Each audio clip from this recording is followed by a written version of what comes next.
Relative motion.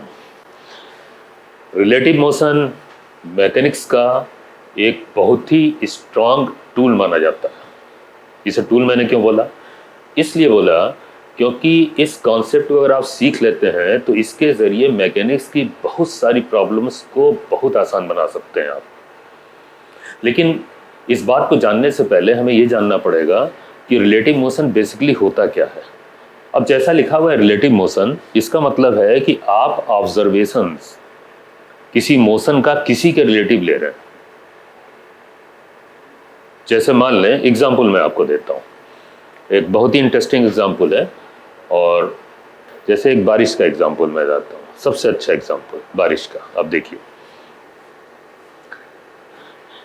ये एक person है, छतरी लिए तैयार है और एकदम से बारिश शुरू हो जाती है। देखिए, अब ये बारिश की बूंदें जो है वर्टिकल गिर रही हैं। ठीक, अब देखो ये वर्टिकल गिर रही है। अच्छा, ये अभी रुका हुआ है। एक ऑब्जर्वेशन आप देखेंगे कि जैसे ही ये चलना शुरू करेगा, इसको जानते हैं, इस पर्सन को जैसे ही चलना शुरू करेगा, इस पर्सन को ये बारिश जो है तिरछी दिखने लगेगी। ऐसे ये आपने फील किया होगा। बहुत अच्छा एग्जाम्पल है। आप कभी मोटरसाइकिल चलाएं या बाइक चलाएं बारिश में, तो होता क्या है? देखिए, वैसे तो बारिश जो है वर्टिकल गिर रही होती है, वर्टिकल ऐसे सिर को भिगोएगी आपको, ऊपर से गिर रही है। लेकिन आप बाइक चलाएं, भागते हैं ना कि अरे यार बारिश शुरू हो गई है, भागा जाए, है ना, जल्दी से घर पहुंचा जाए, भीग रहे हैं। तो आप जैसे ही बाइक शुरू करते हैं, चलाना शुरू करते हैं, तो आप देखेंगे कि आपका फ्रंट भीगना शुरू हो जाता है, बैक नहीं, फ्रंट। इसीलिए बैक में जो बैठा होता है ना वो बसता है और आप भीगते हो ज़्यादा। ऐसे बारिश ऐसे तिरछी आने लगती है, जिधर आप चले उधर से आने लगी, जबकि वास्तव में बारिश वर्टिकल हो रही है। लेकिन आप जैसे ही स्टार्ट करके चलाते हैं, बारिश तेजी से आपके फेस पे गिरती है, फ्रंट पे गिरती है। अच्छा, आप सोचेंगे बारिश इधर से आ रही है और हम क्यों ना इधर भाग लें बारिश से बचने के लिए, उल्टा ऐसे भाग लें, इधर से आ रही है इधर भाग लें। तो जैसे ही आप मोड़ेंगे बाइक को, तो बड़े मजे की बात होगी, बाइक आप इधर भगाएंगे तो बारिश इधर से आने लगेगी। कहने का मतलब है कि बारिश आपको भिगो के रहेगी, आप बच के भाग नहीं सकते। अच्छा, हमारा कहने का मतलब है कि ये बेसिकली हो क्या रहा है।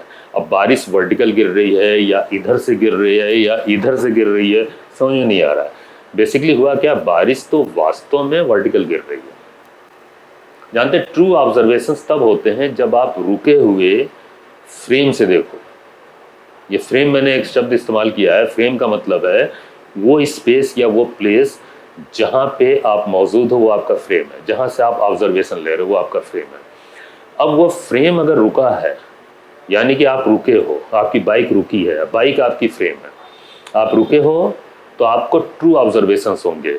बारिश वर्टिकल गिर रही है, लेकिन जैसे ही आप भागते हैं या दौड़ते हैं या बाइक चलाते हैं, है ना, तुरंत ऑब्जर्वेशंस जो है वो रिलेटिव होने लगते हैं। अब उसे फॉल्स भी बोल सकते हैं, वो रिलेटिव ऑब्जर्वेशन है, वो बदल जाता है। बारिश इधर से आने लगी, इधर भागे आप तो इधर से आने लगी, इधर भागे तो इधर ऐसे आने लगी। ये क्या, यही है रिलेटिव मोशन। आप बाइक के रिलेटिव अब बारिश के मोशन को देख रहे हैं। अब बाइक अगर चली तो फिर ट्रू नहीं दिखेगा, मतलब अगर आप फ्रेम आपका मूविंग होगा तो फिर ट्रूथ नहीं दिखता है, फिर फॉल्स ऑब्जर्वेशन होते हैं, लेकिन वो फील किए जाते हैं। चूंकि उसका प्रभाव होता है, अब फ्रंट हमारा भीग रहा है, उसका प्रभाव हो रहा है, इधर से भीग रहा है, तो ऑब्जर्वेशन तो हमें कैलकुलेट करना ही पड़ेगा कि ऐसा हुआ क्या। एक तो लॉजिक जानना पड़ेगा और दूसरा उसे कैलकुलेट करना पड़ेगा। तो चलें उस पर भी आते हैं हम लोग। अगले एग्जाम्पल में मैं बताऊंगा कि कैसे रिलेटिव वेलोसिटी को ऑब्जर्व करते हुए निकाला जाता है, हो क्या रहा है। देखिए, अगले इंटरेस्टिंग एग्जाम्पल में देखिए, जैसे ये केस है, इसमें दो कार आपको दिख रही होंगी, ए और बी, ठीक, और एक पोल दिख रहा है। अब इसमें ये दिखाया जाएगा कि बेसिकली ये कार चलेगी 40 की स्पीड से, इसमें दिखाया जा रहा है इस तरफ चलेगी, ठीक, और ये कार रुकी हुई है यहाँ पे और पोल तो रुका रहेगा ही। चले पहले आप इस ऑब्जर्वेशन को देखें, और ये ट्रुथ है। हम बाहर के फ्रेम से ऐसे बाहर से खड़े होकर इसे देख रहे हैं, ये ऑब्जर्व कर रहे हैं। इस फ्रेम को एब्सोल्यूट फ्रेम बोलते हैं। एब्सोल्यूट फ्रेम वो होता है जिस फ्रेम से ट्रुथ दिखता है। अब वो फ्रेम रुका हुआ ही होगा, रुका हुआ फ्रेम एब्सोल्यूट फ्रेम हो जाता है। तो बाहर से तो ये दिख रहा है, देखिए कार ऐसे चल रही है, ये देखिए, ओह ये क्या हुआ, है ना, ये तो कोलिजन हो गया। ये चलिए कोई डैमेज नहीं हुआ, कुछ अच्छी बात है, ठीक है। मैं ये बताना चाहता हूँ कि ये एक ऑब्जर्वेशन आप एब्सोल्यूट फ्रेम से यानी कि बाहर से आने की ट्रू ऑब्जर्वेशन आप ले रहे हो। लेकिन अगर मान लें मैं आपसे कहूँ कि आप इस कार में बैठ के ऑब्जर्वेशन लें, ठीक, इस कार में बैठ जाए, अब इस कार में अगर बैठ जाएंगे ऐसे तो क्या ऑब्जर्वेशन होगा। तो आपने ये फील किया होगा कि जैसे आप कार में बैठे, आप विंडो से देखिए, है ना, तो होता क्या है कि जब कार स्टार्ट होती है, चलने लगती है, तो कार तो आपके साथ चल रही है ना, यानी कि आपके रिस्पेक्ट में कार रुकी हुई है। वो फ्रेम आपका फ्रेम कार हो गया, तो आपका फ्रेम तो रुका हुआ है आपके रिस्पेक्ट में। भाई ये कहेंगे ना क्यों रुका हुआ है, चलने के बावजूद भी इसलिए रुका हुआ है क्योंकि आप उस कार में बैठे हो, उसकी सीट पे बैठे हुए हो, तो आपके रिस्पेक्ट में रुकी है ना, सीट तो आपके साथ चल रही है ना, आपके साथ है ना। ऐसा तो है नहीं, अब ऐसा तो है नहीं कि कार जो है सीट को लेके भाग जाए और आप वहीं पे रह जाएं। ऐसा तो है नहीं। तो सीट, आप और कार ये सब साथ है, मतलब हमारे रिस्पेक्ट में वो कार जो है रुकी हुई है हमारे साथ, ठीक। लेकिन बाहर की चीजें आप देखें तो वो उल्टी आती हुई दिख रही है। अब कार इधर भाग रही है तो ऐसे उल्टा पीछे जा रही है, ऐसे उधर से आती है पीछे चली जाती है, उधर से आती है पीछे चली जाती है। जब कार रुकी है तो वो रुका हुआ दिख रहा है सब कुछ, और जब कार चलती है तो अपोजिट मोशन होता है। उसी को मैं दिखाना चाहता हूं आपको। जैसी कार चली, अब आप रिलेटिव मोशन देख रहे हो, सभी बॉडीज जो बाहर की उस पर एक मोशन हावी हो गया, उल्टा, कार के मोशन का उल्टा हावी हो गया। अब वो सब मूव करता हुआ दिख रहा है। जब तक कार रुकी थी तब तक वो एब्सोल्यूट फ्रेम था। तो चले मान लें जैसे अभी आपने ये देखा कि ये कार ऐसे चल रही है 40 की स्पीड से, तो होता क्या है, अगर हम फ्रेम बदलें तो ये एब्सोल्यूट फ्रेम से है, ये घटना एब्सोल्यूट फ्रेम से दिख रही है। अब हम फ्रेम बदलते हैं, हम क्या करते हैं, इस कार के फ्रेम में आते हैं, ठीक। तो नेक्स्ट क्लिप में आप देखेंगे इस कार के फ्रेम में, ये देखिए, अब ये कार जो है इसके फ्रेम में आते, तो इन द फ्रेम ऑफ ए, मतलब कार ए इस फ्रेम में आ गया, ओके। अब इस फ्रेम में आएंगे तो ये रुक जाएगा हमारे रिस्पेक्ट में। अब ये रुका तो इसका जो वो 40 मीटर पर सेकंड जो स्पीड थी वो जानते हैं कहाँ गई, वो इसके लिए तो वैनिश कर गई, लेकिन वो वैनिश नहीं होती, वो शिफ्ट होती है, ट्रांसफर होती है, और वो बेसिकली स्पीड जिस बॉडी को आप ऑब्जर्व कर रहे हो उसको मिल गई। अब इसमें देखें, इस कार बी को भी मिल गई और इस पोल को भी मिल गई। अब ऑब्जर्वेशन क्या होंगे, वही स्पीड, और ये देखिए उल्टा होके मिली है, जैसे ऐसे था ना ये, है ना, तो ये देखिए ऐसे मिल गई इस तरीके से। तो अब होगा क्या, ऑब्जर्वेशन कार ए के फ्रेम से क्या होगा, ये देखिए कार ए के फ्रेम से ये ऑब्जर्वेशन हो रहा है, देख रही है, इसकी स्पीड उसे ट्रांसफर हो गई है, पोल को भी, कार को भी, और जितनी बॉडीज होंगी सबको ट्रांसफर हो जाती है। जो भी आप बाहर की बॉडीज आप देख रहे हैं सबको ट्रांसफर हो जाता है वो मोशन, लेकिन उल्टा होके ये हैपनिंग हो रही है। तो फ्रेम में जब जाते हैं तो फ्रेम का जो मोशन है वो ट्रांसफर होके जिन बॉडीज को ऑब्जर्व कर रहे हैं उनको मिल जाता है रिवर्स होके। ये कॉन्सेप्ट है, इस तरीके से ये केसेस को हैंडल किया जाता है, ठीक है, ओके। चलिए एक और बहुत अच्छा एग्जांपल आपको दिखाते हैं, जिससे बिल्कुल आपके दिमाग में चस्पा हो जाए, बैठ जाए, ये रिलेटिव मोशन बेसिकली है क्या, ठीक। देखिए एक एग्जांपल और देता हूं, ये बताएं कि सूरज किधर से उगता हुआ दिखता है। देखा है आपने उगता हुआ सूरज, कभी सुबह सुबह जगे हैं?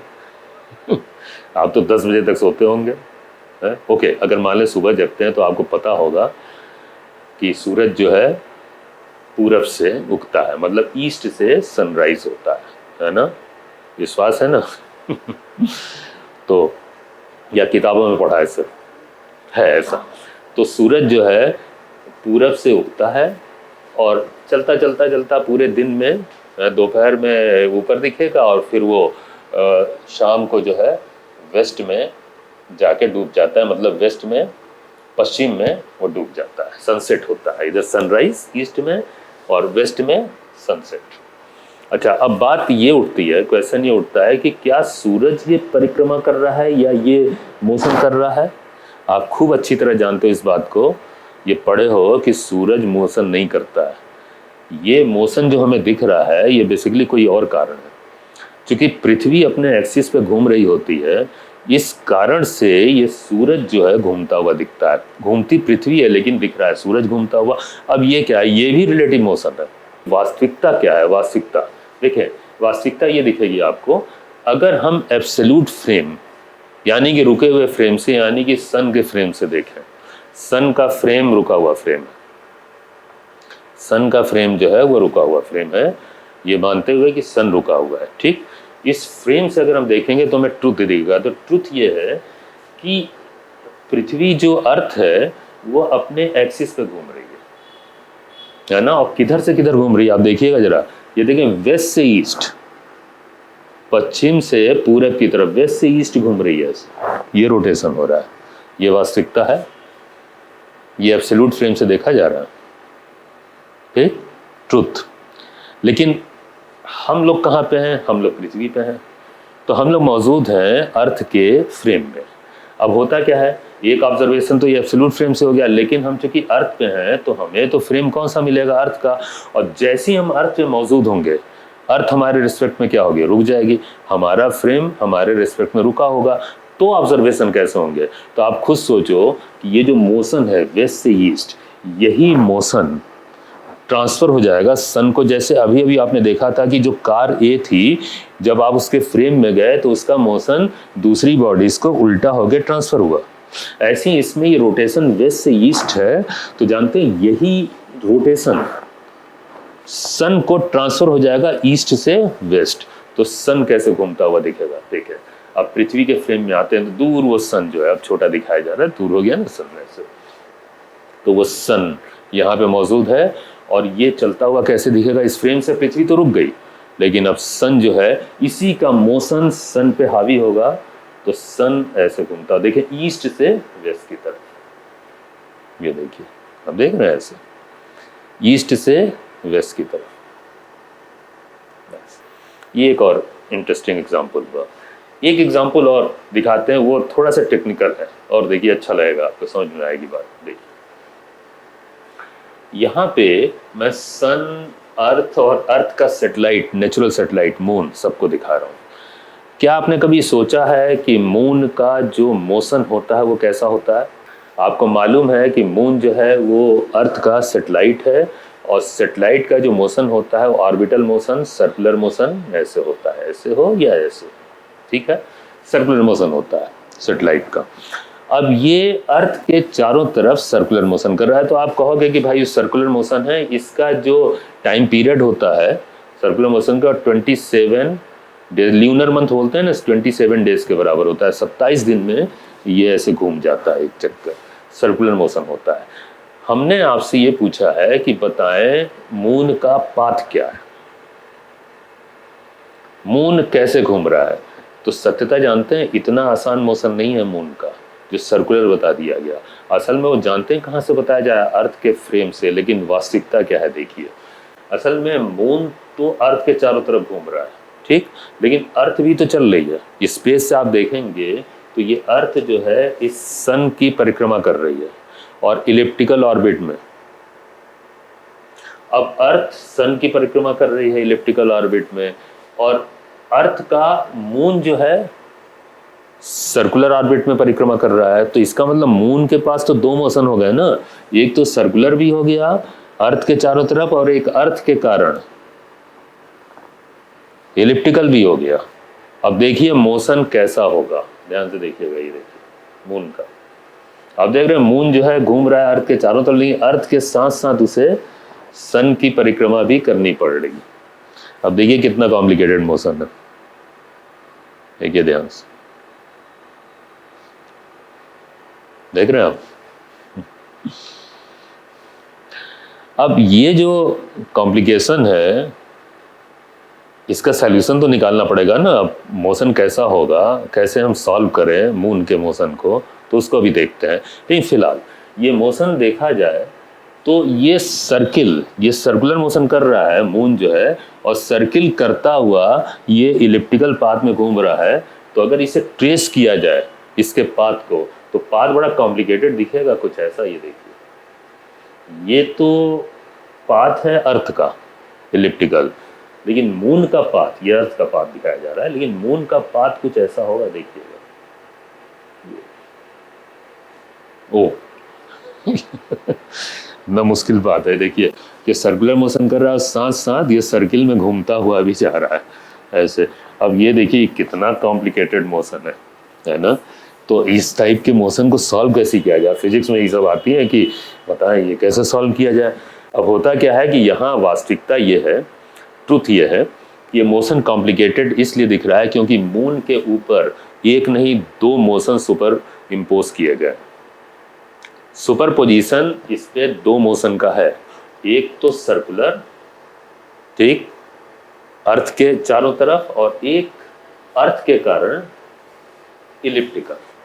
तो होता क्या है कि जब दो मोशन या तीन मोशन इम्पोज हो जाते हैं और उससे एक मोशन बनता है, तो जनरली मोशन कॉम्प्लिकेटेड दिखता है। तो उसको सॉल्व करने का तरीका यह है कि उस कॉम्प्लिकेशंस को, जिस कारण से वो कॉम्प्लिकेशंस हुए हैं, उसको आप स्प्लिट कर लो। तो ऐसे मोशन को क्या करते हैं, स्प्लिट कर लेते हैं। अब इसमें दो कंपोनेंट हो गए, एक कंपोनेंट जैसे सर्कुलर हो गया, एक कंपोनेंट जो है इलिप्टिकल हो गया। तो इनको सेपरेट कर लेते हैं, बारी बारी से देखते हैं और सॉल्व करते हैं। ऐसे फिजिक्स में कई जगह मोशन मिलेंगे। सबसे वेल नोन एग्जाम्पल तो पैराबोलिक है, पैराबोलिक मोशन, प्रोजेक्टाइल मोशन जो होता है बॉडी का, उसमें दो मोशन सुपर इम्पोज होते हैं, एक हॉरिजॉन्टल और एक वर्टिकल अंडर ग्रेविटी। इन दोनों मोशन के सुपर पोजिशन से पैराबोलिक प्रोजेक्टाइल मोशन बनता है। तो इसको जब सॉल्व किया जाता है ना, तो इन कंपोनेंट्स को स्प्लिट कर लिया जाता है, एक हॉरिजॉन्टल एक वर्टिकल। इससे आसानी से केसेस सॉल्व हो जाते हैं। डायरेक्ट आप नहीं कर पाओगे, बहुत दिक्कत होगी, ये डायरेक्ट कहाँ कर पाओगे। तो बेहतर है कि इसको स्प्लिट करें। अब इसमें स्प्लिट करने का क्या तरीका होगा, उसमें फिर रिलेटिव मोशन का कॉन्सेप्ट काम आएगा। आप क्या करो, स्प्लिट करके देखना है तो पहले सर्कुलर देख लो, फिर इलिप्टिकल देख लेंगे। सर्कुलर अगर सिर्फ सॉल्व करना है तो आप सिंपल सी बात, अर्थ के फ्रेम में चले जाए। अर्थ के फ्रेम में वैसे भी हम लोग मौजूद हैं। अर्थ के फ्रेम में जैसे ही जाएंगे तो अर्थ के फ्रेम में मून का मोशन बिल्कुल सिंपल ऐसा क्यों दिखेगा, सर्कुलर, इसलिए क्योंकि अर्थ रुक गई। तो इस समय उसका वो जो इलिप्टिकल पाथ था ना, वो खत्म हो गया, वो दिख नहीं रहा है। अगर वो नहीं होगा तो ये मोशन जो है सिंपल सा दिखेगा। अब यही पूरा सिस्टम चल देगा तो दिक्कत होगी। तो पहले इसे सॉल्व कर ले अर्थ के फ्रेम में आके, है ना, ये अर्थ के रिलेटिव हो गया। फिर उसके बाद वो जो इलिप्टिकल मोशन है उसे अलग से सॉल्व करके इस पे सुपर इम्पोज कर दें। ऐसे केस को सॉल्व कर लिया जाता है। यही तरीका है कॉम्प्लिकेटेड मोशंस को सॉल्व करने का। तो ऐसे कॉम्प्लिकेटेड मोशन और भी आगे आएंगे कई जगहों पे फिजिक्स में। जब हम लोग प्योर मैकेनिक्स शुरू करेंगे तो वहाँ भी आएगा, है ना, न्यूटन्स लॉ के बाद। तो उसमें आप जानते हैं, उसमें जब भी इस तरह के मोशन मौजूद होंगे जिसमें दो तीन बॉडीज इन्वॉल्व होंगी, एक साथ मोशन कर रही हों, है ना, तो ऐसे केस में रिलेटिव मोशन का कॉन्सेप्ट बहुत यूजफुल साबित होता है। तो वो जो मोशन होगा, रिलेटिव मोशन का कॉन्सेप्ट, उसको इस्तेमाल करेंगे। उसमें सिर्फ एक ही तरीका है और बहुत ही सही तरीका है। वो ये है कि जब मोशन कॉम्प्लिकेटेड हो तो उसमें किसी बॉडी को रोक लो, और किसी बॉडी को रोकने के लिए वास्तव में उसे नहीं रोकना है, बल्कि उसके फ्रेम में चले जाना है। मोशन सिंप्लीफाइड फॉर्म में आपके सामने अपीयर हो जाएगा। ये है यूज रिलेटिव मोशन जैसे स्ट्रॉन्ग टूल का, ठीक है।